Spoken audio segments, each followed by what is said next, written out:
అయోధ్యలో ఇతర రాష్ట్రాల నుంచి వచ్చిన భక్తులను టార్గెట్ గా చేసుకుని చోరీలకు పాల్పడుతున్నారు దొంగలు. కరీంనగర్తో పాటు వివిధ జిల్లాలకు చెందిన 60 మంది భక్తులు మంగళసూత్రాలను ఎత్తుకెళ్లారు. స్వామి దర్శనానికి వస్తే ఉన్న బంగారం దోచుకెళ్లారని భక్తులు ఆవేదన వ్యక్తం చేశారు.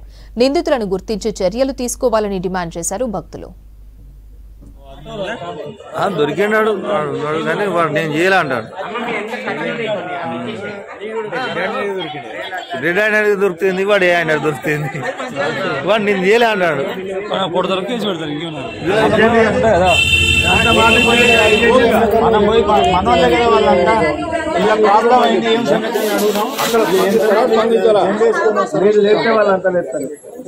రేపు మీతో అందరం వద్దాం పరి సాయంత్రం వెళ్ళాక అందరూ పోయి చెప్పొద్దాం పోయి రేపు అందరూ రావాలని పోలీసు రాని చెప్పాలి. అవసరం మీ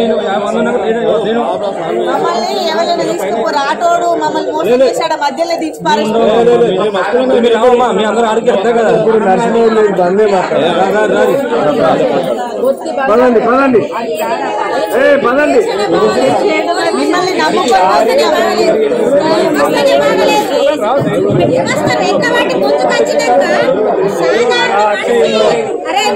ఆగమ్మా ఉదాహరణ చచ్చిపోతాడు.